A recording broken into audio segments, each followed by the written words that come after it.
लोकसभेत किरण रिजिजू यांनी वक्फ बोर्ड सुधारणा विधेयक मांडलं। मुस्लिम खासदारांचा वक्फ बोर्ड विधेयकाला विरोध।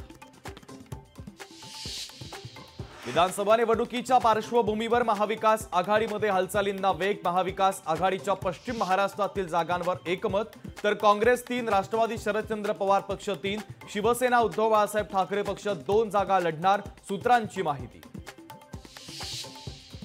काँग्रेस पक्षाकडून विधानसभेसाठी 135 जागांची मागणी, तर महाविकास आघाडीच्या बैठकीत काँग्रेसचा प्रस्ताव। विदर्भ आणि मराठवाड्यातून जास्त जागांची मागणी।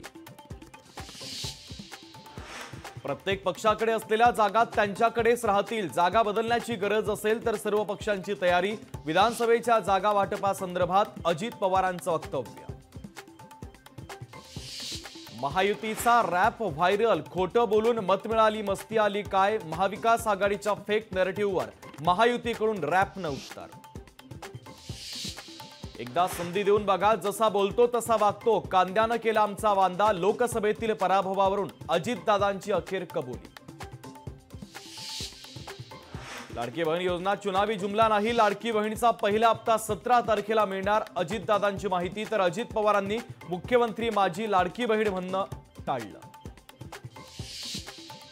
बांगलादेशात अंतरिम सरकार आज स्थापन होणार। मोहम्मद युनिस आज रात्री 8 वाजता घेणार शपथ। बांगलादेशचे लष्कर प्रमुख वकीर उज जमान यांची माहिती।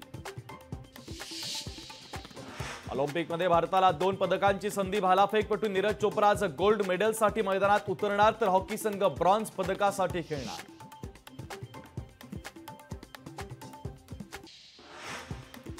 पूर्ण पक्ष सोबत घेण्याची अजितदादांकडे शक्ती। मुख्यमंत्री पद मिळालं असतं तर दादांनी पूर्ण पक्ष आणला असता, धर्माराव बाबा अत्रावांचं वक्तव्य। मराठा समाजाचं वैर ओढून घेऊ नका, आरक्षण मिळेल तेव्हाच शांत बसणार। मनोज जरांगे पाटील आरक्षणाच्या भूमिकेवर ठाम। स्वाभिमान गमावल्याचे सोपे उदाहरण म्हणजे उद्धव ठाकरे। भाजपचे प्रवक्ते केशव उपाध्यायांची उद्धव ठाकरे यांच्यावर टीका।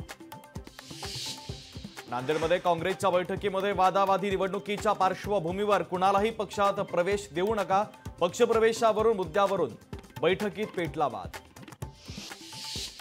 पोलिसांनी बच्चू कडू यांच्या उद्याच्या मोर्चाची परवानगी नाकारली, मात्र बच्चू कडू छत्रपती संभाजीनगरच्या मोर्चावर ठाम। राष्ट्रवादी शरदचंद्र पवार पक्षाची शिवस्वराज्य यात्रा उद्यापासून। आगामी विधानसभा निवडणुकांच्या पार्श्वभूमीवर यात्रेचं आयोजन। 10 दिवसात शिवस्वराज्य यात्रा 7 जिल्ह्यांमध्ये प्रचार करणार। 10 ऑगस्टला मुख्यमंत्री शिंदेंच्या ठाण्यात उद्धव ठाकरेंची जाहीर सभा। सभेत ठाकरे नेमकं काय बोलणार आणि कुणावर टीका करणार याकडे सर्वांचं लक्ष। सिंधुदुर्ग ते पुणे विमानसेवेला लवकरच सुरुवात होणार। नारायण राणेंच्या पाठपुराव्याला मोठं यश। विमानसेवा फ्लाय 91 कंपनीच्या वतीनं सुरू करण्यात येणार। खासदार बाळामामा म्हात्रेंनी घेतली उद्धव ठाकरेंची भेट। दिल्लीमध्ये बाळामामा म्हात्रेंनी घेतली ठाकरेंची भेट। मुंबईकरांसाठी आनंदाची बातमी। मुंबई म्हाडातर्फे 2030 घरांसाठी सोडत जाहीर। ऑनलाईन अर्ज नोंदणीची प्रक्रिया उद्यापासून सुरू होणार। पुण्यामध्ये दाखल होता स्वप्नील कोसाळे। दगडूशेठ गणपतीच्या दर्शनाला पॅरिस ऑलिम्पिकमध्ये कांस्य पदक कमावत स्वप्नील कोसाळे याची कौतुकास्पद कामगिरी। अंतराळामध्ये अडकलेल्या सुनीता विल्यम्स यांच्या अडचणी वाढल्या। सुनीता विल्यम्स यांना आणखीन काही महिने पाहावी लागणार वाट।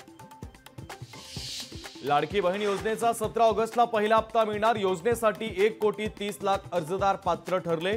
31 ऑगस्ट पर्यंत अर्ज करणाऱ्या महिलांना जुलैपासूनचा आर्थिक लाभ मिळणार।